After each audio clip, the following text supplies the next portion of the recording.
गं गणपतये नमः। ओम श्री सरस्वत्यै नमः।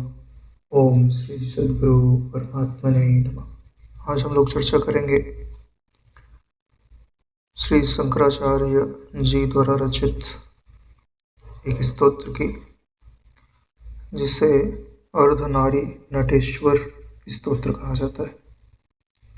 शंकराचार्य जी के बारे में तो आप लोगों को पता ही है कि उन्होंने भारतवर्ष में अद्वैत मत की स्थापना की हुई है। जब वह अद्वैत मत की स्थापना करने के लिए निकले तो भारतवर्ष में जितने भी मत पंथ आदि प्रचलित है और जिन्होंने अपना एक घेरा बना के रखा था, उन्होंने उन सब लोगों से शास्त्रार्थ किया है और उनके मत का खंडन करके यह प्रतिपादित किया है कि एक ही ईश्वर सत्य है। जैसे आप शिव बोल दो, ब्रह्म बोल दो, बाकी जो दूसरी चीज़ें हैं उनसे आपको ऊपर उठ करके उस ईश्वर को ही सर्वोपरि स्वीकार करना पड़ेगा। इस प्रकार जब वो खंडन करते करते जब उन्होंने शाक्त मत का खंडन किया,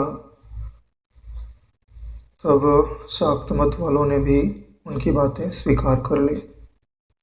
लेकिन जैसा हम लोगों को पता है कि शाक्त मत जो है वो शक्ति का मत है, यानी जिसमें देवी शक्ति की उपासना की जाती है। तो उन्होंने शिव जी को तो स्थान दे दिया, लेकिन शक्ति को स्थान नहीं दिया अपनी विचारधारा में। तब माता जो आद्य शक्ति है, जो महामाया है, उन्होंने अपना परिचय उन्हें एक घटना के माध्यम से दिया हुआ है। उसमें एक बार शंकराचार्य जी को अत्यंत पेट में पीड़ा हुई, तब वो एक ऐसे स्थान पर रुके हुए थे जहाँ उनका कोई शिष्य आदि नहीं था उनके पास में। तो जब अत्यंत पीड़ित हुए तो उन्होंने अपने ईश्वर को याद किया। तभी एक वैद्य उधर से गुजरा और उन्होंने उनको देखा, तो उन्होंने उनको दवा तो दिया, लेकिन बोले कि ये दवा आपको दही से लेना पड़ेगा। इतना कह करके वो वैद्य तो चले गए। अब वो सोच रहे हैं कि मैं दही कहाँ से लाऊं, मुझ में तो चलने की भी सामर्थ्य नहीं है। तभी इतना सोच ही रहे थे कि तभी एक माता ने सिर पर दही का पात्र लिए हुए दही ले लो करती हुई घूम रही थी। तो उनको देखते ही शंकराचार्य जी ने आवाज़ दिया कि हे माता, मुझे थोड़ा दही दे दीजिए। उनकी आवाज़ सुन करके वो माता रुक गई और उनकी ओर आने लगी और थोड़ी दूर जा कर के वो रुक गई। उन्होंने बोला कि आपको दही लेना है तो यहाँ आकर के आप ले लीजिए। तो उन्होंने बोला, माता, मुझमें इतनी सामर्थ्य नहीं है कि मैं वहाँ तक आकर के दही ले सकूं। कृपया आप यहीं पर आकर मुझे दही दे दीजिए। तो माँ ने बोला कि जब तुझमें इतनी सामर्थ्य नहीं है कि तू वहाँ से चल कर यहाँ तक आ सकता है, तब तुझमें इतनी सामर्थ्य कहाँ से आ गई कि तूने शाक्त मत का खंडन कर दिया। जब इतना सुना तब शंकराचार्य जी की आंखों में अश्रु उपज आए और उन्होंने जब माँ के चरणों को ध्यान से देखा तो पाया कि ये तो जगत जननी है। वहीं पर उन्हें आद्य शक्ति का साक्षात दर्शन हुआ और जो वैद्य गुजर के गए थे वो भी उनके साथ ही दिखाई पड़े। वो साक्षात शिव थे और ये माता साक्षात पार्वती शिवा थी। तो उन्होंने उन दोनों को वहीं पे प्रणाम किया है। उनके शरीर का रोग तो तुरंत ही मिट गया और इसके बाद जो है उन्होंने उनकी स्तुति की हुई है। वही जो स्तुति है वही अर्धनारी नटेश्वर स्तुति के नाम से प्रसिद्ध है। इसके बाद जितने भी शक्तिपीठ का परिचय प्राप्त नहीं था, उन सारे शक्तिपीठों को उन्होंने अपने ध्यान के माध्यम से देखा और भारतवर्ष में उनकी स्थापना भी करवाई हुई है। असम के गुवाहाटी में जो सबसे प्रसिद्ध कामाख्या पीठ है वह शंकराचार्य जी के द्वारा बनवाया गया है। तो उसके द्वारा पूरे भारतवर्ष में शक्ति की स्थापना का कार्य भी उस घटना के बाद उन्होंने किया है। यानी अद्वैत मत की स्थापना में उन्होंने शिव की स्थापना तो प्रारंभ की, लेकिन उसके बाद उन्होंने शक्ति की भी स्थापना इस भारतवर्ष में उन्होंने की हुई है। यानी अगर शिव का संपूर्ण रूप आपको जानना है तो बिना सामर्थ्य के, बिना शक्ति के उपासना के वो संभव नहीं है। क्योंकि गुरुमुख से ब्रह्म विद्या तो प्राप्त होती ही होती है, लेकिन अगर गुरु मंत्र प्राप्त ना हो तो उस विद्या को पचाने की सामर्थ्य नहीं आती। तो ये जो गुरु मंत्र है वही शक्ति है, सामर्थ्य है, योग्यता है। तो इस स्तोत्र के बारे में आज हम लोग पढ़ेंगे। तो जैसे ही नाम से पता चल रहा है कि अर्धनारी नटेश्वर स्तोत्र स्तुति, यानी कि जब एक ही शरीर हो और उसे संपूर्ण रूप में व्यक्त करना हो तो उसके बाएं भाग में प्रकृति की और दाएं भाग में परमेश्वर की, यानी प्रकृति और पुरुष दोनों की एकता का एक आकृति बनाई जाए तो उसी को आधे भाग में नारी और आधे भाग में नट और दोनों को मिला दिया तो संपूर्ण ईश्वर बन जाता है। क्योंकि देखने में भी यही आता है कि एक है प्रकृति और दूसरा है पुरुष, एक है दृष्टा तो दूसरा है दृश्य, और एक चेतनात्मक दिखता है तो दूसरा जड़ात्मक दिखता है। इसके सिवाय तीसरी तो कोई अवस्था ही नहीं है। तो इन्हीं की संपूर्णता को ये निरूपित करता है। जैसे ये नर शब्द किससे बनता है, बोले नृ धातु से बनता है। नृ का क्या अर्थ होता है? नृ का अर्थ होता है प्रधान। तो इस संपूर्ण सृष्टि में प्रधान कौन है? सारे प्राणियों में तो मनुष्य ही प्रधान माना जाता है। तो उसी के लिए शब्द आता है नर, और उसी से नारी शब्द बनता है। यानी कि जो पुरुष आकृति में दिखाई देते हैं उन्हें हम नर कहते हैं, और जो स्त्री आकृति में दिखाई देते हैं उन्हें हम नारी कहते हैं। एक बार ब्रह्मा जी जो हैं वो सृष्टि कर रहे थे, तब उनसे सृष्टि हो नहीं रही थी। तब उन्होंने भगवान शिव की आराधना की। जब भगवान शिव की आराधना की तो भगवान शिव जी प्रकट हुए।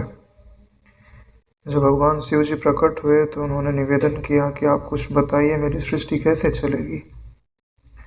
तो भगवान शिव जी ने उसी समय अर्धनारी नटेश्वर का रूप धारण कर लिया।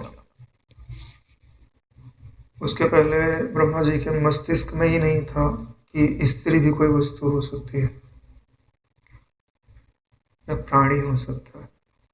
तो उनको देख करके फिर शिव जी के आधे अंग से स्त्री और आधे अंग से पुरुष की संकल्पना उनके हृदय में आई। तब उन्होंने उसके बाद से उनकी रचना प्रारंभ की है।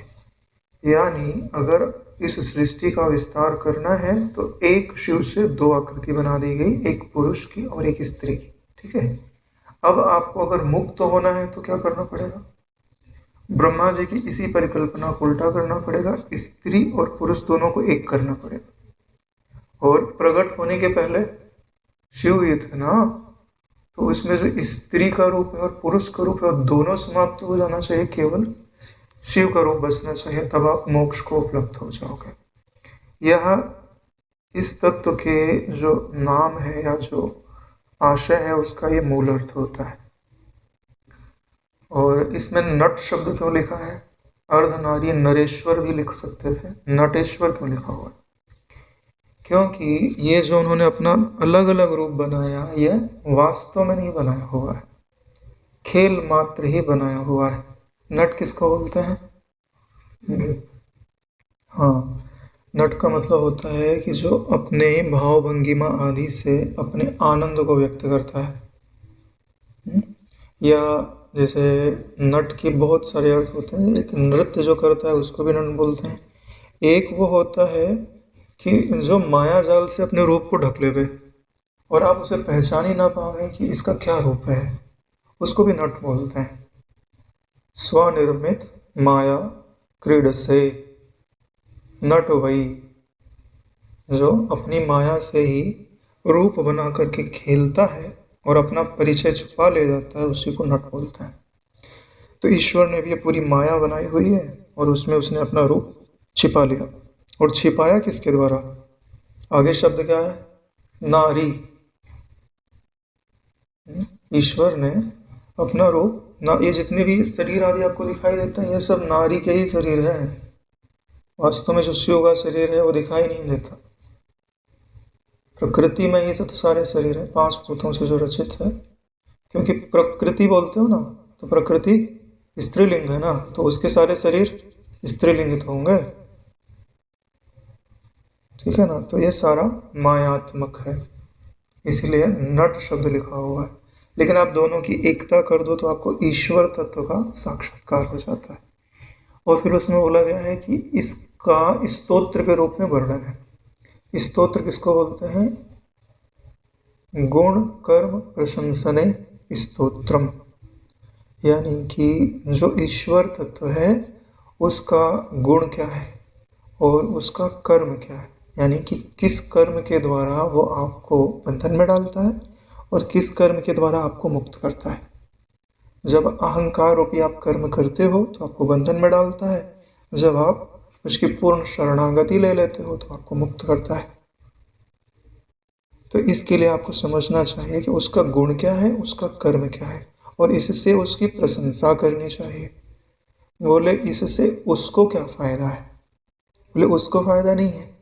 ये परिपाटी क्यों बनाई? ये बोले सत्संग के लिए है, क्योंकि इस जगत में आपका कल्याण कौन करता है? सत को धारण करने वाली वृत्ति ही करती है।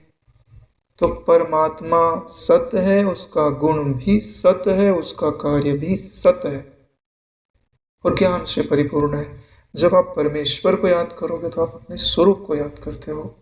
तो यही सच्चा सत्संग होता है और सच्चा सत्संग अंतःकरण के अज्ञान को निवृत्त करता है। इसीलिए प्रतिदिन गुरु जी की, ईश्वर की, अपने स्वरूप की स्तुति अवश्य करनी चाहिए। आपको जो गुरु गीता पढ़ने का नियम दिया गया है, क्यों दिया गया है? उसमें पग पग पर गुरु जी की स्तुति है। या विष्णु सहस्त्र नाम पढ़ने के लिए क्यों बोलते हैं? इसीलिए ना, क्योंकि उसमें स्तुति है। और स्तुति कैसी है? पढ़ो और देखोगे तो ईश्वर तो दर्पण है, चेहरा आपका दिखाई दे रहा है, आपके स्वरूप का दिखाई दे रहा है। तो ये जो नाम है स्तोत्र का, उसका अर्थ हमें समझ में आ गया है। अब आगे चलते हैं। पहला श्लोक है,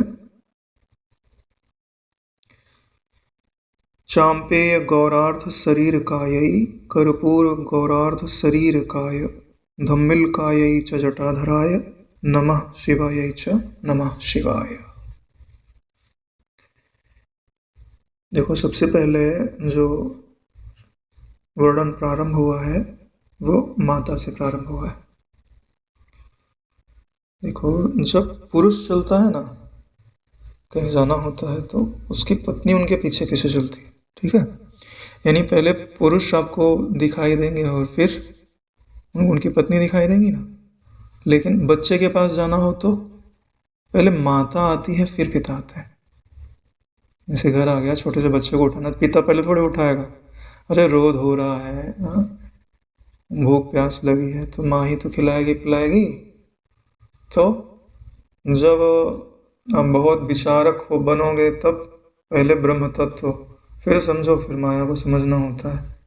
लेकिन जब आप उसके आश्रित होते हो तब पहले माँ की गोद प्राप्त होती है, फिर पिता का आसन प्राप्त होता है, पिता की संपत्ति प्राप्त होती है। इसलिए सबसे पहले क्या बोलते हैं, जब शंकराचार्य जी ने देखा तो सबसे पहले नज़र उनकी किस पे गई कि माता के और पिता के, उनके रंग कैसे हैं। तो बोलते हैं चांपेय गौरार्ध शरीर का, यही माँ का जो शरीर का रंग है वो जैसे चंपा का पुष्प नहीं होता, जितना उज्जवल वो होता है उतनी ही उज्जवल माँ का रूप है। और शिव जी का रूप कैसा है? बोलते हैं जैसे कपूर सफ़ेद होता है, ठीक वैसे ही जो शिव जी हैं उनका रूप उतना ही गौर वर्ण का है या उज्जवल है। तो इसे समझना क्या है? इससे ये समझना है कि ध्यान से देखिए, जो चंपा का पुष्प होता है उसमें क्या क्या गुण है? सुगंध तो दोनों में ही है। हम्म? लेकिन ध्यान से देखिए, पुष्प जो है कितने दिन रहता है? एक दिन, दो दिन, ठीक है, फिर मुरझा जाता है। लेकिन कपूर आप रख दो तो कितने दिन रहेगा? महीनों तक रह सकता है। पैक करके रख दो तो सालों तक रह सकता है। यह बात बताता है कि ये जिनको हम शिवा बोलते हैं या माता बोलते हैं, वो किस चीज़ को निरूपित करती हैं, और जो शिव बोलते हैं वो किस चीज़ को निरूपित करते हैं। तो ध्यान से देखिए, जो शिव है वही ब्रह्म है, और जो शिवा है वही ब्रह्माकार वृत्ति है। तो जो वृत्ति होती है वो ज़्यादा समय नहीं रहती, वो ब्रह्म का साक्षात्कार करा के शांत हो जाती है। ठीक है, जो शिव है वो गुरु है, और जो गुरु की वाणी है वो शिवा है। ठीक है, जो शिव है वो आपका स्वरूप है, और शिवा कौन है? जो आप निधिध्यासन में जिस वृत्ति को धारण करते हो वो शिवा है। अगर आप उस निधिध्यासन में जिस ब्राह्मी वृत्ति को धारण करते हो, अगर आप उसकी गोद में बैठ जाओ तो वो आपको ले जा करके ब्रह्म की गोद में बिठा देते हैं, ब्रह्म से अभिन्न करा देते हैं। तीन अनुभव, ईश्वर दृष्टि, गुरु दृष्टि, आत्मदृष्टि, तीनों में भी शिव का अर्थ और शिवा का अर्थ समझना योग्य है। तो जो फूल की सुगंध होती है वो ज़्यादा दूर तक जाती है, कपूर की सुगंध उतनी ज़्यादा दूर तक नहीं जाती। ठीक है, इसके लिए वृत्तियों में जो सुख प्रतिबिंबित है उसका विस्तार ज़्यादा है, ज़्यादा दूर तक दिखाई देता है, और यही कारण है कि पुष्प से आकर्षित हुआ जाता है। और उसमें सुंदरता भी, कपूर में सुंदरता नहीं है, दृश्य का सुंदरता नहीं है। एक तरह से कपूर निराकार है और फूल साकार है। तो जब ब्रह्म का जो साकार आनंद है या साकार उज्ज्वलता है वो ब्रह्माकार वृत्ति के रूप में या भक्ति वृत्ति के रूप में या प्रेम वृत्ति के रूप में दिखाई देती है। लेकिन जो ज्ञान वृत्ति है उसमें साकारता नहीं है, लेकिन उज्ज्वलता वही की वही है, शीतलता वही की वही। एक तरह से देखें तो कर्पूर में शीतलता अधिक है, जब आप उसको जलाते हैं तो वातावरण शीतल हो जाता है। और देखें तो दोनों कार्य एक सा ही कर रहे हैं। तो देखिए, जो गौर शब्द है उसका अर्थ क्या होता है? बोले उज्ज्वल। और उज्ज्वल कौन होता है?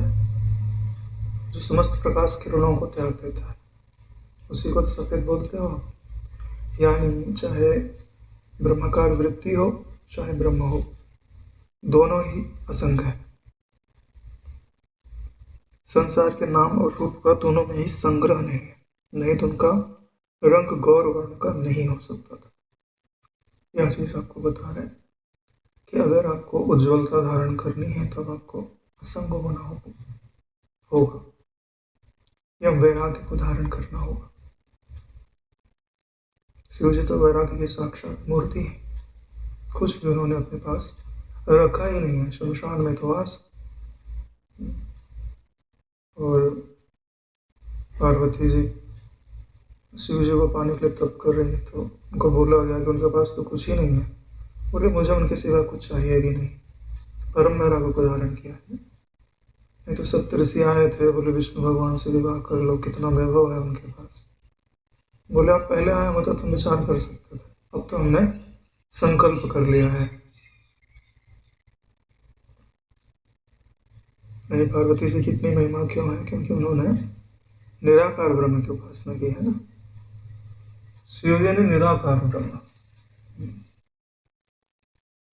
बोलते हैं, धम्मिल कायई च जटाधराय। धम्मिल का ये धम्मिल बोलते हैं, ये जो बहनों लोग जूड़ा नहीं बांधते हैं, तो माता ने जो है अपने केशों को अच्छे से कंघी किया हुआ है, सुगंधित तेल लगाया हुआ है, और फिर उनका सुंदर जोड़ा बांधा हुआ है, उसके ऊपर चूड़ा मणि बांधा हुआ है, तो उनकी शोभा बड़ी दिखाई दे रही है। और शिव जी को देखो तो, है ना, बड़ी बड़ी मोटी मोटी जटाएं हैं, है ना, और बहुत लंबी हो गई तो उन्होंने उठाया और बांध लिया। तो एक के बालों को देखने से सुंदरता का अनुभव हो रहा है और एक के बालों को देखने से वैराग्य का अनुभव हो रहा है। तो लेकिन दोनों एक ही शरीर है, एक ही रूप है। इधर जाके देखो तो एकदम सुंदर सा रूप दिखाई देगा कि देखते ही आदमी मोहित हो जाए, और इधर जाकर के देखो तो ऐसा रूप दिखाई देगा कि जिस रूप पे मोहित हुआ था ना, उसके एक भी लक्षण उनमें दिखाई नहीं दे रहा, परम वैराग्य को धारण कर लेगा। ईश्वर का यही चमत्कार है कि उसने अपने दोनों रूपों को धारण किया हुआ है, और इन दोनों रूपों में जो एक तत्व को देख लेता है ना, वो शंकराचार्य हो जाता है। यही तो बात बता रहा हूं कि चाहे अत्यंत वैराग्य से लसित रूप दिखाई दे और चाहे अत्यंत सुंदर रूप दिखाई दे, ये जो अंदर अत्यंत सुंदर रूप किसका होता है? अरे नारायण, जब ये आप उपासना करते हो ना, तब आपकी वृत्ति कैसी होती है? धम्मिल काय, एकदम बाल एकदम से कंघी किए हुए, एकदम उज्जवल है, क्योंकि उसमें आप साकार ईश्वर की उपासना करते हो। और साकार ईश्वर में क्या संपूर्ण सुंदरता आप डाल देते हो ना। तो शिवा किसको बोल रहे हो? जो साकार ईश्वर की वृत्ति है, साकार ईश्वराकार वृत्ति को शिवा, और निराकार ईश्वर की वृत्ति को शिव बोलेगा। तो एक में पूरी सुंदरता दिखाई देती है और एक में कोई सुंदरता नहीं, बोले सुंदरता दृश्य मात्र है, तुम सुंदरता के प्रकाशक ठहरे, तुम परम सुंदर हो। लेकिन देखने में शंकराचार्य जी की दृष्टि क्या? बोला दोनों एक ही है, एक ही शरीर के, एक ही सिक्के के दो पहलू है, इन दोनों में कोई अंतर नहीं। ठीक है, वैसे ही अंतर नहीं जैसे सूर्य और सूर्य के प्रकाश में, जैसे अग्नि में और अग्नि की उष्णता में कोई अंतर नहीं, जल में और जल की शीतलता में कोई अंतर नहीं। जैसे जल है और जल में प्यास मिटाने की सामर्थ्य है, दोनों को अलग नहीं किया जा सकता। ऐसे ही शिव है और शिव जल है, तो शिवा प्यास मिटाने की सामर्थ्य है। दोनों होगा तभी आपका काम चलेगा, दोनों में से एक नहीं है तो भी काम चलने वाला नहीं है। यानी अगर आपको ब्रह्म तक पहुंचना है तो ब्रह्माकार वृत्ति का आश्रय अवश्य लेना पड़ेगा। और जटा बनती कैसे है? बहुत सारे बालों को मिला करके बनाते हैं, बड़का दूध लगा लगा के बनाता है। उससे क्या होता है कि जब बाल इकट्ठे हो गए तब उसके अंदर धूल वूल नहीं जाएगी, जो बीच में जाती है वो निकाल देता है। अगर पूरे बाल बिखरे हैं तो पूरी धूल वूल अंदर चली जाती है। तो ऐसे ही जो ज्ञान का विचार करते हैं वो अपनी वृत्तियों को अलग अलग अलग अलग नहीं रखते, उनको इकट्ठा करके रख देते हैं। ये भक्ति वाली वृत्ति बांध दिया, ये कर्म वाली वृत्ति बांध दिया, ये धर्म वाली वृत्ति बांध दिया। तो उससे क्या हुआ कि अब वो सब एक साथ हो गए तो उनमें गंदगी जाने की संभावना बिल्कुल कम हो गई। तो यह भी जटा का एक अर्थ होता है। तो जिसको निराकार ब्रह्म का साक्षात्कार करना है ना, उसको अपनी वृत्तियों को गिनती मात्र ही रखना पड़ता है, और उनमें उनका जो ज्ञान है उसको एकीकृत करके रखना पड़ता है। बिखरे हुए ज्ञान से काम नहीं चलता, उसे यह समझना होता है कि किसी से क्या सिद्ध होता है। नमः शिवाय च नमः शिवाय। ऐसी जो माता पार्वती हैं, ऐसे जो जगत पिता शिव जी हैं, या ऐसे जो ब्रह्म है, ऐसी जो ब्राह्मी वृत्ति है, या ऐसे जो गुरु हैं और ऐसे जो गुरु की कृपा है, उनके चरणों में हम प्रणाम करते हैं। और प्रणाम क्यों करते हैं? क्योंकि वो आकर के हमारे हृदय में रहने लगे। यानी हम अपना कमरा खाली कर रहे हैं। प्रणाम करने का अर्थ ये नहीं होता कि आप हम प्रणाम कर रहे हैं आप वहां से चले जाइए, नहीं। प्रणाम ऐसे प्रणाम तो दुष्ट लोगों को किया जाता है, ठीक है। जब कोई आपका अत्यंत प्रियतम आता है तो पहले दरवाजा खोला जाता है, और वो सब बिछाया जाता है कि प्रणाम करते हैं, मतलब दिखाते इधर इधर आना है आपको, प्रणाम इधर करते हैं, इधर आइए। इशारा किधर है, प्रणाम इधर कर रहे हैं लेकिन इशारा करें कि आइए हमारे हृदय में वास करिए। भाई जिसके हृदय में सूर्य और सूर्य की रश्मियां रहने लग जाए, उसके अंतःकरण में अंधेरा कैसे रह सकता। दूसरा श्लोक है, कस्तूरिका कुमकुम च अर्चितायै चितारजः पुंज विचर्चिताय कृतस्मराय विकृतस्मराय नमः शिवाय च नमः शिवाय। शंकराचार्य जी माता की ओर देखते हैं तो उन्हें क्या दिखाई देता है कि माता जी के तो शरीर से अत्यंत सुगंध आ रही है। जैसे कस्तूरी होती है ना मृग के अंदर, तो खाली उसका शरीर नहीं महकता, उसके आसपास भी सब जगह महकने लगता है। तो माँ के शरीर से तो अत्यंत सुगंध आ रही है। और ध्यान से देखते हैं तो इसमें सुगंधित लेपों का भी, पदार्थ द्रव्यों का भी लेप लगा हुआ है। कुमकुम अर्चिता, अर्चिताई का मतलब होता है कि जो भक्त प्रसन्न होते हैं, वे ईश्वर को प्रसन्न करना चाहते हैं, तो वो भी यही चीज़ें, जैसे देवी को चढ़ाना है तो ये चीज़ें चढ़ाएंगे, और शिव जी को चढ़ाना है तो सीता की भस्म लेके आएंगे, उनको चढ़ाएंगे। तो अर्चित का मतलब होता है कि भक्तों ने ही आपको अर्पित किया हुआ है, आपने भक्तों ने आपको ऐसे द्रव्यों से सजाया हुआ है। एक अर्थ ये भी होता है, अगर उन्होंने स्वयं से लगाया हुआ हो तो बोले उसके लिए ना अर्चित शब्द क्यों लगाया गया है, तो बोले कि जब ईश्वर अपना भी रूप देखते हैं ना, तो भी उनको अपना रूप भी ईश्वर का ही रूप नजर आता है, इसलिए वो अपने शरीर पर भी लगा रहे हैं तो उन्हें ऐसा लग रहा है कि यह भी ईश्वर ही है। क्यों? क्योंकि उनकी दृष्टि में द्वैत ही नहीं, उनकी दृष्टि में सब मैं ही हूँ, तब वहाँ अर्चना ही की जाती है। जैसे रामकृष्ण परमहंस ने अपने ही सिर पे बिल्व पर चढ़ाने लग गए, क्यों? बोले ये भी तो शिव ही है, तो वही दृष्टि उनकी है, इसके लिए अर्चित शब्द लगा हुआ है। चिता रजा पुंज विचर्चिता है, और शिव जी ने चिता के भस्म को अपने शरीर पर लगाया हुआ है, यानी एक तरफ से तो सुगंध आ रही है और दूसरी तरफ तो भाई चिता से तो सुगंध नहीं आने वाली है। क्या बात बताई जा रही है कि जब आप साकार ईश्वर की भक्ति को धारण करते हैं तब अत्यंत प्रसन्नता है, कोई दुखी नहीं है। याद करो, चित्त एकदम आह्लादित हो जाएगा, प्रसन्न हो जाएगा, सुगंधित हो जाएगा, और जहाँ बैठोगे दूसरों को भी सुगंधित करने लग जाओगे, सब तृप्त, धन से वैभव से। ठीक है, इस साकार ईश्वर का वैभव है। लेकिन जब निराकार ईश्वर की ओर चलने लग जाओगे तो बोले फिर आपको सुगंधित द्रव्य नहीं लगाना चाहिए, संन्यास धर्म में सब मना होता है। बोले क्यों?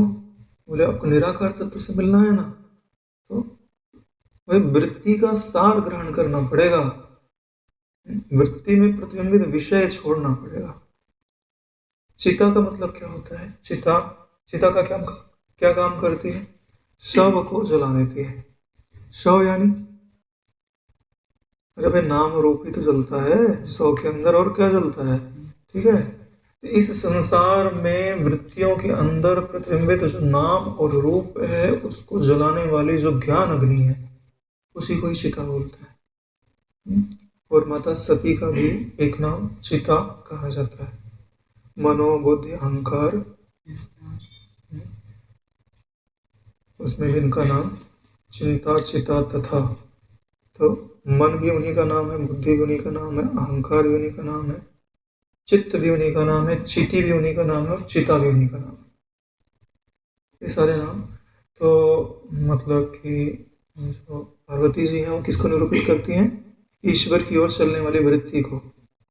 ठीक है, अब ईश्वर की ओर चलने वाली वृत्ति का रज क्या होता है? उसका सार, यानी अब उसमें से जो सिर्फ ब्रह्म को निरूपित करने वाली वृत्ति है ना, सिर्फ उसी को ही शिव जी ने धारण किया हुआ है, बाकी सब छोड़ दो।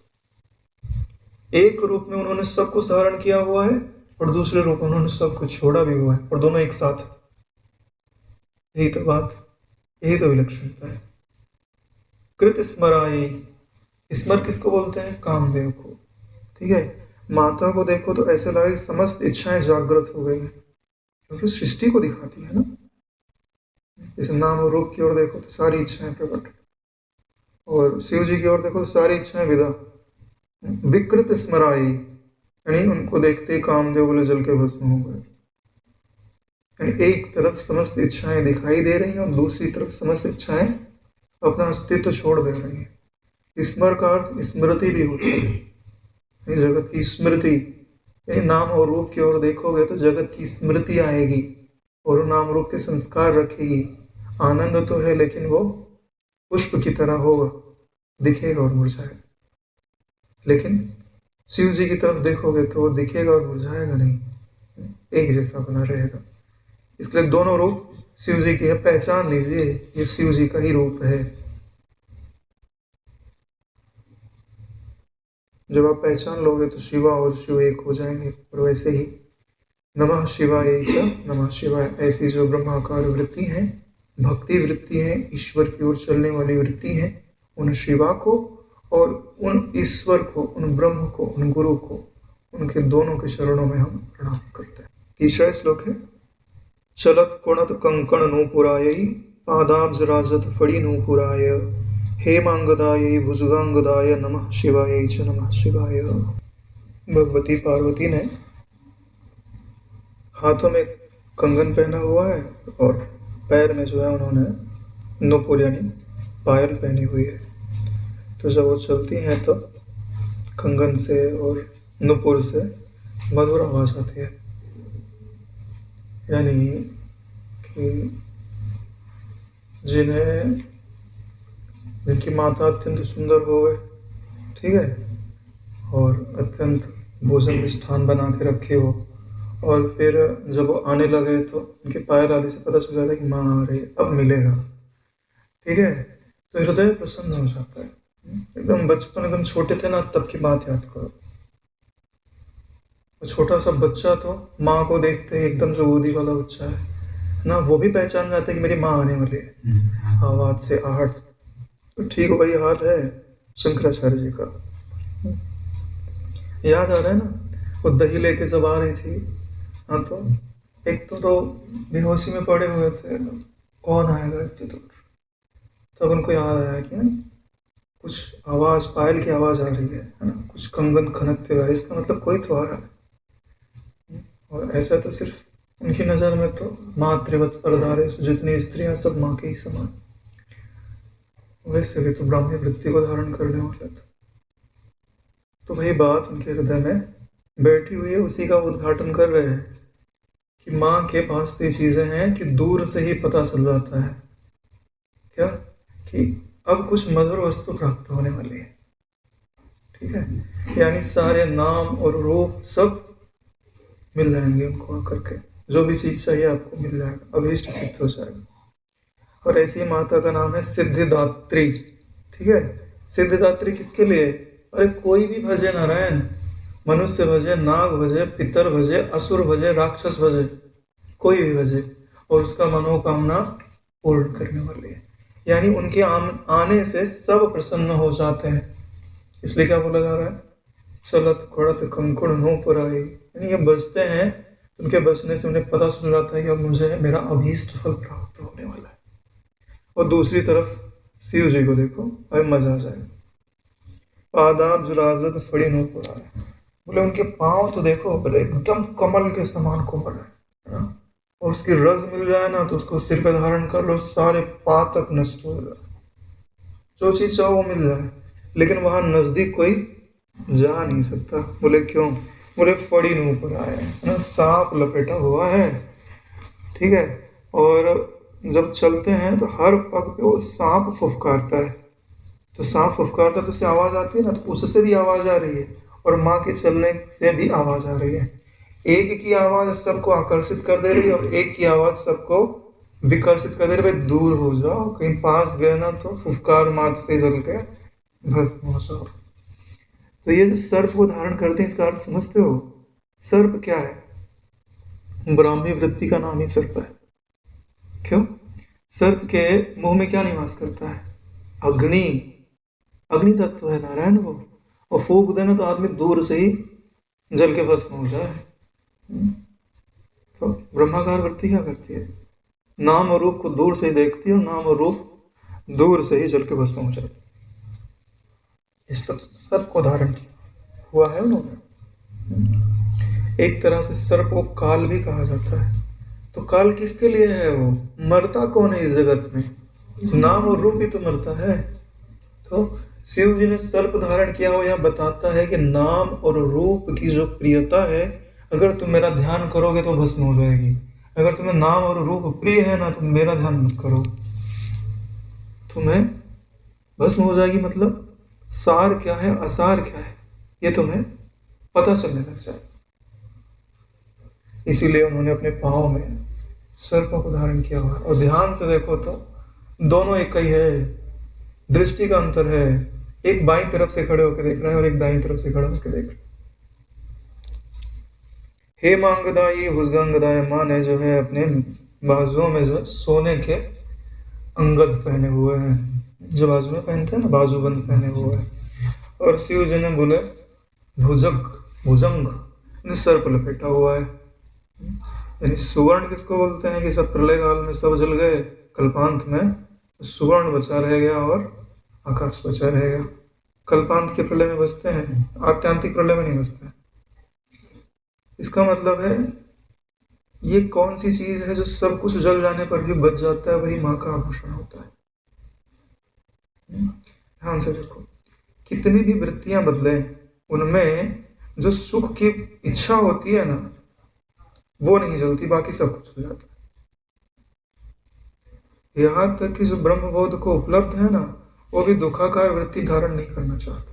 उन्होंने ब्रह्माकार वृत्ति धारण ही इसीलिए किया है कि दुख की आत्यांतिक निवृत्ति हो जाए नारायण, और निरत से आनंद की प्राप्ति हो जाए। यह क्या बताता है कि सुख की वृत्ति को उन्होंने धारण किया होगा। यानी आपको सुख चाहिए तो माँ की उपासना करो, ठीक है। और शिव जी ने क्या धारण किया हुआ है, ज्ञान वृत्ति को धारण किया हुआ है नारायण। तो ये समझ लीजिए कि हम सुख की इच्छा से माँ के पास तो जाते हैं, लेकिन माँ बोलती है बोले पहले उधर जाके आओ, पिता के पाँव छू के आओ, फिर मेरे पास आना। जब तुम पिता के पास जाते हो तो तुम्हें मिलता क्या है, तुम्हें ये समझना होता है कि जिस नाम और रूप को मैं देख रहा था उसको जला दो, तभी माँ के पास जाके तुम्हें सुख प्राप्त हो। यानी वृत्ति तुम्हें सुखदायी कब होगी, जब नाम और रूप उसमें से निकल जाएंगे, तो वृत्ति तुम्हारे लिए सुखदायी है। या नाम और रूप की सत्यता निकल जाएगी, इसी को तो ब्रह्माकार वृत्ति बोलते हैं। और ब्रह्माकार वृत्ति ही प्रसाद की जननी है नारायण, और कोई वृत्ति प्रसाद की जननी नहीं है। चिदरस पूर्णया धिया चिदरस पूर्णया दृश्यम अदृश्यम नेत्वा ब्रह्माकारेण चिंतयेत। तो दृश्य को अदृश्य बनाकर के जिस ब्रह्माकार वृत्ति से आप उस तत्व का चिंतन करते हैं, वही चिंतन आपको परम स्वतंत्र सुख में स्थिर करता है। इसके लिए पहले आपको भुजंग, भुजंग का मतलब समझते हैं, जग माने संसार, भू यानी उसको जो भून देवे, जला डाले, ठीक है, उसी को आप भुजंग बोलते हो। तो ऐसे जो साकार वृत्ति और निराकार वृत्ति रूप जो ईश्वर है, जो शिवा और शिव है, उनके चरणों में प्रणाम करते हैं। चौथा श्लोक है, विशाल नीलोत्पल लोचनाय विकासी पंके रुहलोचनाय समईक्षणाय विषमीक्षणाय नमः शिवाय च नमः शिवाय। फिर जो है शंकराचार्य जी ने माँ के नेत्रों की ओर देखा तो क्या पाया, बोले माँ के नेत्रों की ओर देखते तो खो गए। जब माँ के नेत्रों की ओर देखो ना, तो फिर आपको उनका नाक मुंह कान कुछ दिखाई नहीं देगा। आंख इतनी गहरी है ना कि आप उसको देखते जाओ, ऐसे लगेगा कि मैं आकाश को ही तो नहीं देख रहा हूँ। फिर धीरे धीरे उसके अंदर पूरा जगत दिखाई देने लग जाएगा। यही तो उनका चमत्कार है। इसके लिए उन्होंने क्या उपमा दी है, विशाल नील उत्पल लोचनाय। माँ के आंख कैसे हैं, बोले विशाल है। अगर भाई छोटा सा देखते तो छोटे से लगता ना, अरे कितनी बड़ी होगी आंख, ज्यादा ज्यादा। विशाल कहने का क्या तात्पर्य है कि जब उन्होंने देखा ना तो उनकी अल्पता खत्म हो गई। ब्रह्माकार वृत्ति के नेत्र में जब तुम देखोगे तब तुम्हारा नाम और रूप मिट जाएगा। तुमको ऐसा लगेगा कि सारा जगत ब्रह्माकार वृत्ति के अंदर ही है। तो ध्यान से देखो, किसी की आंख में आप देखते हो तो क्या दिखाई देता है? अगर आप उसकी पुतली में देखो तो आपकी ही छाया उसमें दिखाई देगी।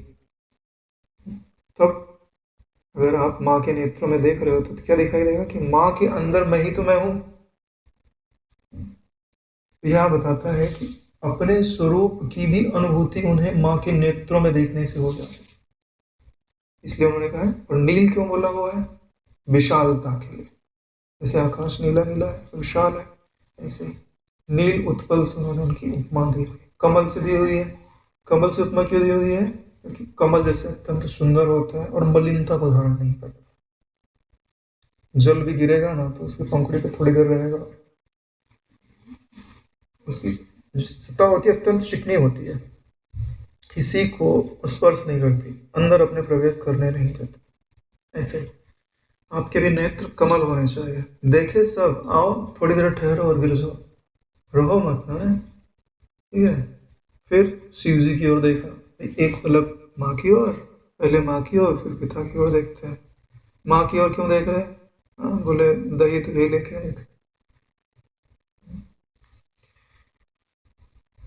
विकास पंकेरुलोचनाय। अब देखो, जो उनके अंदर अपनी छवि दिखाई दे रही है, बोले पिता के नेत्र में देखे तो बोले पूरे विकास को प्राप्त हो गई। विकास पंकेरुलोचनाय, पिता की आंख में देखने पर यहाँ जो अपनी छवि व्यष्टि के रूप में दिखाई दे रही थी, शिव जी की आंख में देखने पर वही छवि उन्हें पूरी समष्टि के रूप में दिखाई दे रही है कि अहम ब्रह्मास्मि, मैं वही ब्रह्म हूं, है ना। ब्रह्माकार वृत्ति की पूर्णता के लिए क्या लिखा हुआ है? विकासी ऐसा वृत्ति समावृद्धा परिपक्वा च पुनः। परिपक्व हो गई ना वृत्ति। माँ की आंख में देखा तो समावृद्धा और पिता की आंख में देखा तो परिपक्व च पुनः, परिपक्व हो गई। तब उन्हें ब्रह्म की प्राप्ति हो जाती है। नारायण, ब्रह्माकार वृत्ति परिपक्व हो गई तो ब्रह्म का अनुभव होने लगता है। बोले समीक्षणाय विषमीक्षणाय, माँ की आंखों में देखा तो बोले समता है, और पिताजी की आंख में देखा तो बोले विषमता है, बोले सम नहीं है। इसकी बात समझते हैं? माँ अपने समस्त पुत्रों के लिए एक जैसी है, किसी से भेदभाव नहीं करती, चाहे दुष्ट हो चाहे प्रिय हो। लेकिन अनुशासन का काम किसके प्रति है? पिता के प्रति, है ना। नालायक बच्चे को दो डंडा पड़ेगा कि सुधर जाए, तो विषम इक्षणा है। जैसा जो पात्र है उसको वैसा देने वाला है। विषम इक्षणा का मतलब होता है कि 3 नेत्र धारण किए हैं और माँ ने 2 नेत्र धारण किए हुए हैं। ठीक है ना। इसके लिए उनको सम इक्षणाएं बोला गया है और उनको विषम इक्षणाएं बोला गया है। तो ध्यान से देखो, ये जो शरीर का पालन करने वाली वृत्ति है, पोषण करने वाली वृत्ति है, यही तो माता पार्वती है, शिवा है। सबको समान रूप से भोजन पचा रही, चाहे वो सज्जन हो चाहे दुर्जन, सबका समान रूप से नेत्रों से दिखला रही है, सबको समान रूप से कान से सुनने का अवसर प्रदान कर रही है। लेकिन क्या ब्रह्माकार वृत्ति सबको समान रूप से उपलब्ध है? नहीं नारायण, वो पात्र को देखती है कि कौन मुझको चाहता है, कौन मुझको नहीं चाहता है। कौन मेरे ये जो ब्रह्म ज्ञान का खजाना है, कौन इसको संभाल पाएगा, कौन नहीं संभाल पाएगा। जो नहीं संभाल पाएगा बोले तो अब उधर ही रहे। ठीक है। इसके लिए उनका ईक्षण विषम है। और वैसे भी ये जो विषम का तात्विक दृष्टि से, ये तो भक्ति की दृष्टि से अर्थ था या पात्रता की दृष्टि से अर्थ था। वैसे माँ का जो दृष्टि है वो द्वैत प्रधान दृष्टि है, क्योंकि वो भक्ति वाली दृष्टि है, साकार ईश्वर वाली, वहाँ द्वैत रहता है। लेकिन जहाँ 3 हो गए ना तो द्वैत तो है ही है, लेकिन द्वैत का प्रकाशक एक अलग ठहरा। तो 3 नेत्र हो गए ना। एक 2 नेत्रों से इस जगत को देखता है, 2 नेत्र मतलब स्थूल नेत्र से स्थूल जगत को, सूक्ष्म नेत्र से सूक्ष्म जगत। लेकिन इन दोनों नेत्रों को जिस ना ज्ञान नेत्र से देखता है, वो उसने उसको भी धारण किया हुआ है। यानी भक्ति में जो है 2 नेत्रों से काम चल जाता है, लेकिन ज्ञान में 2 नेत्रों से काम नहीं चलता है, 3 नेत्र धारण करने होते हैं। यानी वह भौतिक जगत को भी देखेगा, दैविक जगत को भी देखेगा, स्थूल जगत को भी देखेगा, सूक्ष्म जगत को देखेगा और अपने आप को भी देखेगा। 3 चीजें देख रहा है। देखो, जैसे ये जगत किससे प्रकाशित है, बोले सूर्य से, और मन का क्षेत्र किससे प्रकाशित है, बोले चंद्र से। चंद्रमा माना जाता है ना, ठीक है। बोले दोनों किससे प्रकाशित है, बोले ज्ञान अग्नि से, इसलिए 3 नेत्र भी बोले जाते हैं। तीसरा नेत्र अग्नि का माना जाता है, जो यहाँ पर नेत्र माना जाता है ना। दाहिना वाला नेत्र सूर्य का, बायां वाला नेत्र चंद्र का, और सिर पे जो नेत्र है वो ज्ञान अग्नि का प्रतीक है। ऐसे जो सम ईक्षण और विषम ईक्षण को धारण करने वाले न जगत पिता है, जगत माता है, ब्रह्म है और ब्रह्म विद्या है, गुरु और गुरु की कृपा है, हम उनके चरणों में प्रणाम करते हैं। 5वां श्लोक है, मंदार माला कलितालकायै कपाल मालांकित कंधराय दिव्यंबराय च दिगंबराय नमः शिवाय च नमः शिवाय। मंदार माला कलितालकाय, यानी माँ ने अपने बालों पर, माँ के बाल खुले हुए हैं, तो पीछे से देखो तो ऐसा लगा कि जो उन्होंने माला पहनी हुई है उनके बालों पर रखी हुई है। कल यानी काला कलर का बाल जो है उन पर उन्होंने मंदार पुष्पों की माला धारण की हुई है। मंदार जो पुष्प होता है उसकी सुगंध अत्यंत तीव्र होती है, अत्यंत सुंदर होता है, और ऐसी उनको देखने पर तो भाई सब खुश हो जाएंगे, प्रसन्न है, क्या माला है और माँ की शोभा को बढ़ा रही है, अत्यंत सुंदर है, हृदय में सुंदराकार वृत्ति बन जाती है। और जब शिव जी को देखते हैं तो कपाल मालांकित कंधराय, बाल तो उन्होंने ऊपर बांध लिए हैं, अब है कंधे, कंधे पर उन्होंने कपाल है ना मुंडों की माला धारण की हुई है। कोई देखेगा तो ठीक है, अरे जो जिसको संसार का ही सुख चाहिए ना बोले तो अमंगल हो गया। अरे रास्ते में खोपड़ी दिख जाए ना तो अमंगल मानी जाती है, नारायण मंगल नहीं मानी जाती है। वेश मंगल, मंगल राशि, वेश तो मंगल है। तो यहाँ पे जो सिर धारण किया है उसका क्या अर्थ होता है कि ये सिर किसके हैं, उस दिन पढ़ रहे थे ना, इसके बोले जो देवताओं में या दानों में परम विद्वान हो चुके हैं, ब्रह्म ज्ञानी हो चुके हैं, उनके सिरों को उन्होंने धारण किया, उनके कपाल को धारण किया हुआ है। देखो कपाल मतलब क्या, कंकाल, ठीक है, यानी उसमें से जो गल जाने वाला था, सड़ जाने वाला था, वो जल गया, और जो जल नहीं सकता सार रूप में, ये भी सार को ही निरूपित करता है। यानी देखो ध्यान से समझो, तो नाना प्रकार के मुंडों को धारण करने की क्या जरूरत है, एक ही मुंडो पहन लेते, बड़ा रास्ता लगा के, बड़ी डोरी लगा के, ठीक है। यह बताता है कि ब्रह्म विद्या जो होती है ना, जितने मस्तिष्क है ना उन सब में नए नए रूप से उदित होती है, और नए नए रूप को धारण करती हुई वो ईश्वर तक पहुंचाती है, ब्रह्म तक पहुंचाती है। तो जितने भी ऋषियों ने ब्रह्म विद्या का अनुभव किया है, ईश्वर की दृष्टि में वो सब भूलने योग्य नहीं है। उनके जो ग्रंथ हैं, उनकी जो बातें हैं, उनका जो अनुभव है, वो संसार में सदैव उपस्थित रहना चाहिए, क्योंकि कल्याण करने वाला वही है। इस बात को निरूपित करने के लिए उन्होंने कपाल मालांकित कंधराय ऐसा धारण किया हुआ है, ठीक है। और जब तक आप में बचपना है ऐसी बात को आप धारण नहीं कर सकते, तब तक माँ की गोदी में खेलिए। माँ की गोदी में बोले भक्ति रूपी पुष्पों की माला है, तब आपको ईश्वर कैसे दिखाई देंगे, आपसे कुछ नहीं छुड़ाएंगे। हाँ बोले राज्य चाहिए, बोले ले, चक्रवर्ती राज्य ले ले, ठीक है। सुंदर पत्नी चाहिए, बोले ठीक है ले, है ना, सबको मोहित करने वाली पत्नी ले ले। बोले धन चाहिए, बोले चल तेरे को कुबेर बना देते हैं, ठीक है। मतलब जो भी चाहिए तुम सब ले लो, माँ तो सभी पूरी इच्छा पूरी कर देती है, नियंत्रण तो पिता ही करते हैं। फिर जब वो ऊब जाता है, जैसे बलि राजा, सब कुछ दे दिया ईश्वर ने, फिर उनके हृदय में वैराग्य उपजा कि रोज मैं उठता हूँ, रोज वही भोगों को भोगता हूँ, और रोज ऐसे जीवन चला जा रहा है, एक दिन ये तो भोग समाप्त हो जाएंगे, मेरा जीवन भी इनके साथ समाप्त हो जाएगा। कौन सी ऐसी चीज है जिसको प्राप्त करने पर फिर उबार नहीं होते।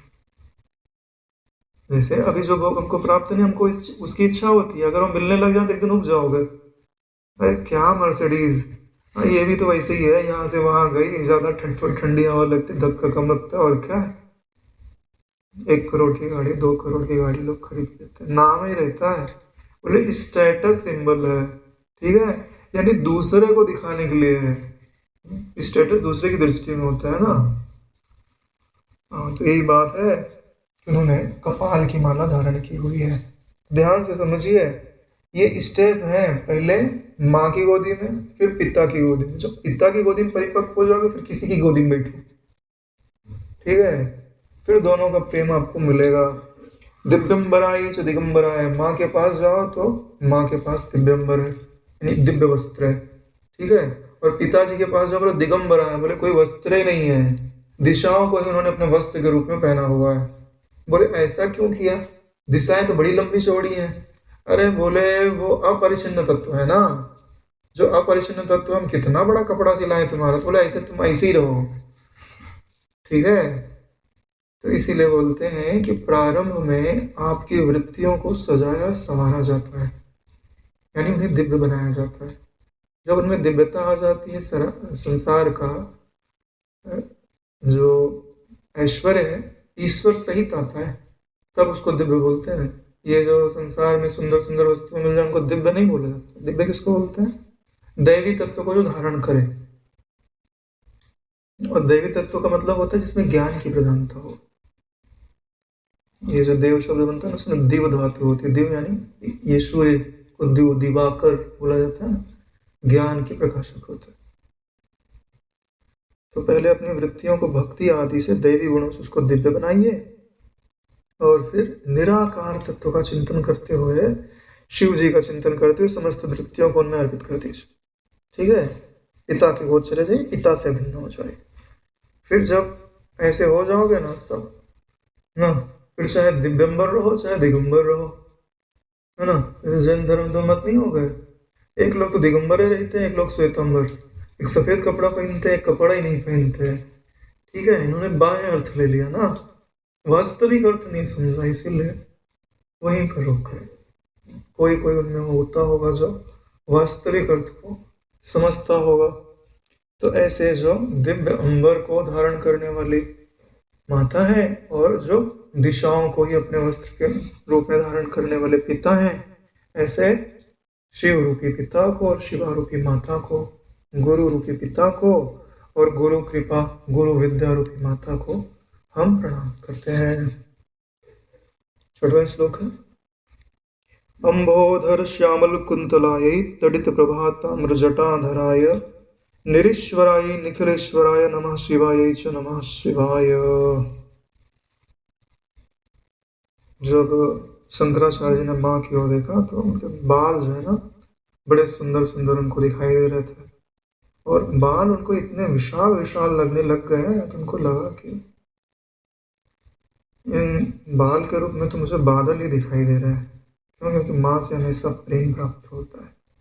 तो जब बच्चा माँ की गोद में होता है तो बाल नहीं ऐसे आ जाते आगे की तरफ, और माँ का प्रेम बरसते रहता है, तो उसको लगता है कि बादल ही जो है अपने जल की, ममता रूपी जल की वृष्टि कर रहे हैं। तो शंकराचार्य जी तो परम भागवत है ना,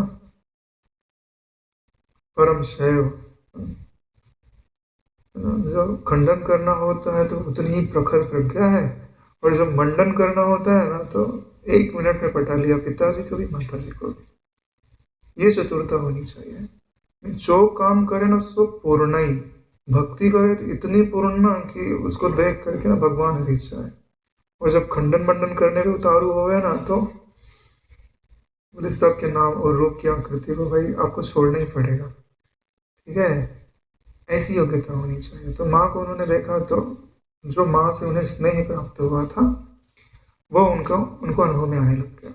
उनको कैसा लगने लग गया, अम्बोधर श्यामल कुंतलाई, कि माँ के जो काले काले बाल हैं वो काले बादल के समान है, जो ममता को बरसाते हुए अत्यंत मधुर अनुभव, कुंतलाई ने सुंदर अनुभव को प्रदान कर रहे हैं।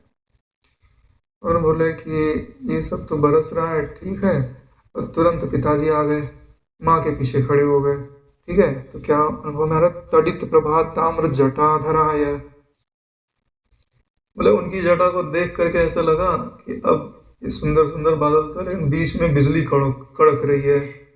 तडित प्रभा, ठीक है, यानी ममता का प्रसाद तो, भक्ति का अनुभव तो हम कर ही रहे थे, और जैसे बिजली चमकी ना वैसे ही जो वस्तु जैसी थी वैसी दिखाई देगी। रस तो बरस रहा था भक्ति का, आनंद का, लेकिन पिता के आने से, गुरु रूपी पिता के आने से, शिव रूपी पिता के आने से बोध हो गया। जो वस्तु जैसी थी उसका वैसा बोध हो गया। उसके लिए आ रहा है तडित प्रभा ताम्र जटाधरा है। ताम्र यानी लालिमा लिए हुए है। लालिमा अग्नि को भी निरूपित करता है। निरीश्वराय निखिलेश्वराय, ऐसी जो माता है इनका कोई ईश्वर नहीं है, ये शिव रूपा है, शिव से एक है। इनका कोई ईश्वर नहीं, इनका कोई नियंत्रण करने वाला नहीं। ये आपको पूर्ण करने में सक्षम है। वास्तव में पूर्ण तो आपको माता ही करती है, पिता नहीं करता। पिता तो अपनी जगह पे बैठे हैं, माँ ही आपको योग्य बनाती है और वही आपको ले जाके पिता की गोद में बैठाती है, ब्रह्म की गोद में बैठाती है। ब्रह्म थोड़ी चल के आता है, ब्रह्म विद्या चल के आती है। सूर्य थोड़ी चल के आता है आपके पास, सूर्य की रश्मियां आती है ना। निरीश्वर है, इसलिए माँ के लिए क्या शब्द आ रहा है, बोले इनका कोई ईश्वर नहीं है, परम स्वतंत्र है, स्वयं ही ईश्वर है, स्वयं वो है। निखिल ईश्वर आए और ब्रह्म की ओर देखते हैं, गुरु की ओर देखते हैं, शिव जी की ओर देखते हैं, बोले सबके ईश्वर यही है। तो वास्तव में जितने भी प्राणी है ना, सब शिव को ही चाहते हैं, लेकिन वो समझ नहीं पा रहे कि हम को ईश्वर ही चाहिए। धन के रूप में जो आप चाह रहे हो, धन थोड़ी ना चाह रहे हो, ईश्वर को चाह रहे हो। नारायण आपको पता नहीं है क्यों? क्योंकि अगर धन चाहते होते तो धन को खर्च नहीं करते। धन को खर्च करते हो ना, तो धन से फिर वस्तु लाते हो, फिर वस्तु को भी तो खर्च करते हो। जैसे कार प्रिय होती तो कार ले जाके रख लेते, फिर उसमें बैठते हो और घूमते हो। यानी घूमना इष्ट है, कार इष्ट नहीं है। घूमते हो, फिर अच्छा नहीं लगता, दूसरी जगह जाते हो घूमने के लिए, यानी वो जगह भी इष्ट नहीं है। उस घूमने से सुख मिलना चाहिए। इष्ट आपको क्या है? सुख। उसी सुख का नाम ईश्वर है। ठीक है, वो इसीलिए बोल रहे हैं निखिल ईश्वर है, सबका ईश्वर वही है। ईश्वर किसको बोलते हैं? जो सबको अपने वश में रखे, सबका जो नियंता हो गए उसी को ईश्वर बोला जाता है। तो ऐसे जो शिव जी हैं और माता पार्वती हैं, उनके चरणों में हम 7वां श्लोक है। प्रपंच सृष्टि उन्मुख लास्य कायै समस्त संहारक तांडवाय जगत जनन्यै जगदेक पित्रे नमः शिवाय च नमः शिवाय। प्रपंच सृष्टि उन्मुख लास्य कायै, यानी कि यह जो जगत जननी है, माता है, जब ये नृत्य करती हैं तो सारे प्रपंच की उत्पत्ति हो जाती है, यानी सारे जगत की उत्पत्ति हो जाती है। तो ध्यान से देखिए, आपके भीतर में ऐसी कौन सी चीज है जिसके नृत्य करते ही प्रपंच खड़ा हो जाता है? चींटी, चींटी ही तो है। यानी माँ आपके चींटी के रूप में निवास करती है, और जब ये प्रकट होती है अपनी नृत्य करने का मतलब होता है स्फुरित होना या स्पंदित होना, स्पंद धर्म से युक्त होना, क्रिया रूप होना। तो जब ये क्रियावान होती हैं तब प्रपंच को खड़ा कर देती हैं। और समस्त संहारक तांडवाय, और जो शिव जी हैं वो इसका उल्टा। जब आप प्रार्थना करते हो कि भाई अब हम इस प्रपंच को मैंने बहुत देख लिया, जैसे माँ मेले में लेके जाती हैं और पिता मेले से लेके आते हैं, बहुत जिद किया तो माता और पिता न बोले तुम ऐसा करो कि आधा काम तुम कर लो, आधा काम हम कर लेंगे। तुम बच्चे को ले जाओ मेले में, खिलाओ पिलाओ घुमाओ, जब ये उब जाएगा तो बताना, हम आएंगे और तुमको और इनको दोनों को लेके चले जाएंगे घर। ठीक है? तो आप माँ के साथ मेले में घूमने के लिए जाते हो। इस जगत रूपी जगत जीव मेला, इस जगत जीव का जो मेला है इसमें आप आए, खूब नाना प्रकार की दुकानें देखी, नाना प्रकार की मिठाइयाँ चखी, फिर देखा कि इन सब में वह सुख नहीं है जो माता और पिता की गोद में है। तो आपने बोला माँ अब मुझे घर चलना है, अब मुझे मेले में नहीं रहना। लेकिन कई ऐसे बच्चे होते हैं जिनको समझ ही नहीं पाता, वो उसी में रच पड़ जाते हैं, अपने वास्तविक प्रेम को बरसाने वाले माता पिता को ही भूल जाते हैं। तो माँ हाथ ही छोड़ देती है, बोले जा तो खुद ही घूम ले यहाँ पे, अब मैं जा रही हूँ। ठीक है। तो वही बात होती है नारायण।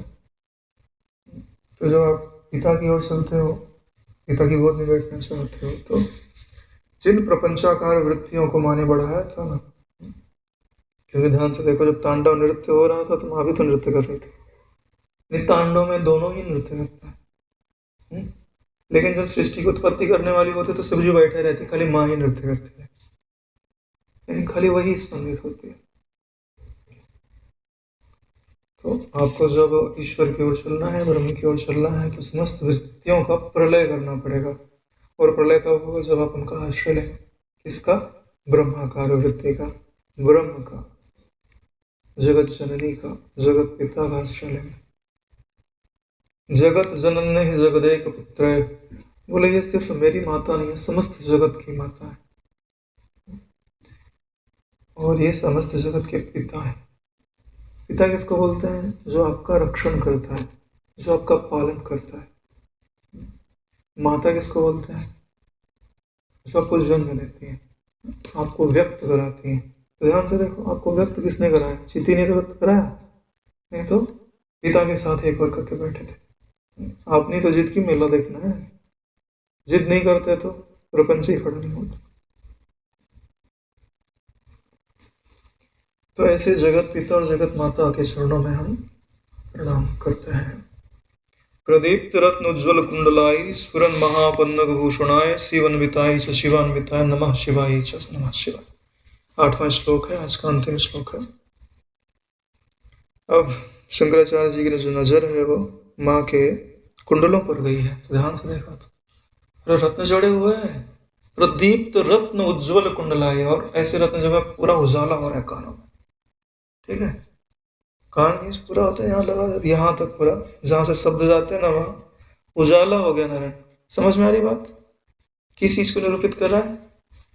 ज्ञान को निरूपित कर रहा है। ज्ञान ही कानों की वह कुंडल होते हैं कि अभी तक तो इससे केवल शब्द ही जाता था, अभी इससे ज्ञान प्रकाश का भी अनुभव होने लगता है। यानी प्रकाश का भी कोई शब्द होवे, यानी ऐसा शब्द जिससे हम प्रकाश को भी ग्रहण कर सकें।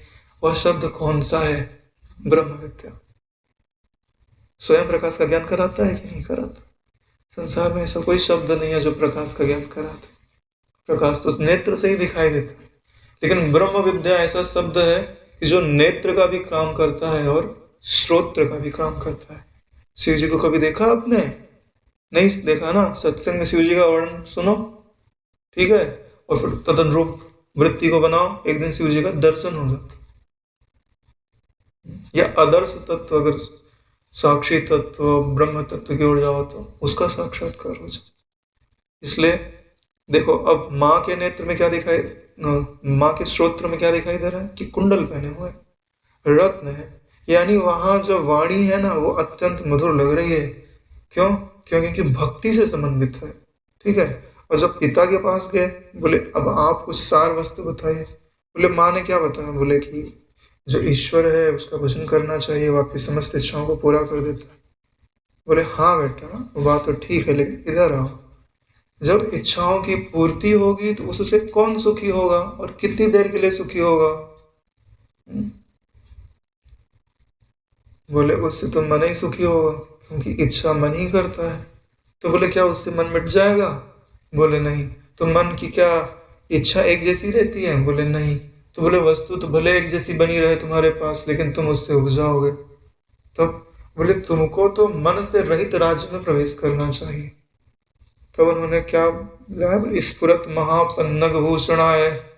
बोले अब ये जो रत्न वाले कुंडल है ना, इनको निकाल दो, हम तुमको असली वाले कुंडल देते हैं जो जीवित है। सांप जीवित होते हैं ना नारायण, तो कुंडल तो जड़ होते हैं। अब उन्होंने जीवित सांप उनके गले में कान में पहना दिए। ठीक है। अब सांप का काम क्या? फुफकारना। अब जितने भी शब्द कान में आवे तो फुफकार देवे, तो जो असार वस्तु कान में पड़ने वाली थी वो जल जावे, केवल सार वस्तु ही कान में जावे। तब अब क्या हुआ जब ऐसी घटना घटी? तो बोले शिव अन्विताय च शिवान्विताय। जब ऐसे शब्द कान के द्वारा हृदय में गए तो उन्होंने सर्वव्याप्त तत्व का साक्षात्कार करा दिया। तब अब शंकराचार्य जी को क्या दिखाई दे रहा है? जिस बाईं तरफ अभी तक माता दिखाई दे रही थी ना, वहां पिताजी दिखाई देने लग गए। शिवा अन्विताई, शिव अन्विताई, जो शिवा थी वो शिव दिखाई देने लग गए, और जो शिव थे वो शिवा दिखाई देने लग गए। शिव अन्विताई च शिवा अन्विताय नमः शिवाय। यानी पिता की जगह पर जब माता का दर्शन होने लगे और जब माता की जगह पे पिता का दर्शन होने लगे, इसका मतलब दोनों के एकत्व का अनुभव होने लगे, तब जो पुत्र है ना वो परमानंद को प्राप्त हो जाता है। जब ब्रह्म में और ब्रह्म विद्या में अंतर न नजर आए, जब ब्रह्माकार वृत्ति ब्रह्म से अभिन्न हो जाए, ठीक है, जब गुरु और गुरु की कृपा में रहने वाले तुम तीन चीजें मिलकर के एक हो जाए, गुरु, गुरु कृपा, उसके बीच में तुमको गुरु कृपा ने अपने बहाव के अंदर लिया और ले जाकर के गुरु तत्व से अभिन्न कर दिया, तब तुम्हारी यात्रा पूर्ण हो गई। जब तुम्हारी यात्रा को पूर्ण हो जाए तब प्रणाम करो, स्तुति करो, इसके सिवाय क्या बचता है। स्तुति ही उनका प्रत्यक्ष संग है, सत्संग है। बिनु सत्संग विवेक न होई, ठीक है। राम कृपा बिन सुलभ न सोई, है ना। शंकर कृपा बिन सुलभ न सोई, शंकर जी की कृपा है, हाँ, तभी तो राम जी के हृदय में अवतरित हुए। राम जी के इष्ट है ना शंकर जी, और शंकर जी के इष्ट है राम जी। तो ऐसी माता शिवा के और पिता शिव के चरणों में हम प्रणाम करते हैं। एतत् पठेद अष्टकमिदं यो भक्त्या सामान्यो भुवि दीर्घजीवी प्राप्नोति सौभाग्यम अनंतकालम भूयात् सदा तस्य समस्त सिद्धि। 8 श्लोकों का यह जो स्तोत्र है, जिस भी इच्छा को करके आप इस स्तोत्र का पाठ करेंगे, उस इच्छा को पूर्ण करने वाला है, अभीष्ट फल देने वाला है, और आपको दीर्घजीवी बनाने वाला है, संसार में सम्मानित बनाने वाला है, अनंत काल के लिए बड़े सौभाग्य से और समस्त सिद्धियों को प्राप्त कराने वाला है। आपके लिए समस्त सौभाग्य क्या है कि ब्रह्म विद्या में फल लग जाए, ठीक है। और उस फल को हम खा लें तो बोले हम दीर्घजीवी का, हम तो अमर हो जाए। और फिर जब अमर पद को प्राप्त कर लिया तो सामान्यो, वो सदा सम्मानित ही रहेगा, नारायण उसका कोई अपमान नहीं कर सकता। जैसे सूर्य देवता पे कोई थूक नहीं सकता, ऐसे ही आत्म तत्व को प्राप्त महापुरुष की कोई निंदा नहीं कर सकता। जो भी निंदा कर रहा है ना वो स्वयं की ही कर रहा है। क्यों? कि वो महापुरुष तो सुनते ही नहीं है। सुनता कौन है? तुम सुन रहे हो ना। ऐसे ही एक बार कोई महात्मा जा रहे थे तो एक चरवाहा, हल जोतने वाला, वो बहुत गाली दे रहा था, भगवान को ही दे रहा था, ठीक है। तो बोले भगवान को इतनी गालियां क्यों दे रहा है? तो उसका स्वभाव ऐसा था, भगवान को याद करने का उसका वैसा तरीका, क्योंकि प्रेम से तो उसको याद नहीं आवे। अब उसका स्वभाव को दी तो ईश्वर को ही 2 बातें सुनावे, है ना। ये खेत इतना कड़क क्यों कर दिया, ये मेरे हल चल नहीं रहे हैं ना, ऐसे कुछ जो भी उसको जितने भी शब्द थे सब ऐसे बोलते रहे। तो महात्मा जी को थोड़ा बुरा लगा। उन्होंने बोला कि ये तुम जो गाली दे रहे हो क्या परमात्मा सुन रहा है? किसको लग रही है? बोले जो समझता है ना उसी को लग रही है। महात्मा जी समझ गए साधारण व्यक्ति नहीं है। वही बात है नारायण कि जो ब्रह्म विद्या है, जो समझता है उसके हृदय में ही निवास करते, जो नहीं समझता उसे उसका पता भी कहाँ चलता है। यहीं पर यह जो स्तोत्र है, इति श्री आद्य शंकराचार्य विरचित अर्ध नारी नटेश्वर स्तोत्रम संपूर्णम। ओम सहनावतु सहनौ भुनक्तु सह वीर्यं करवावहै तेजस्विनावधीतमस्तु मा विद्विषावहै। ओम शांति शांति शांति। श्री सद्गुरुदेव भगवान की जय।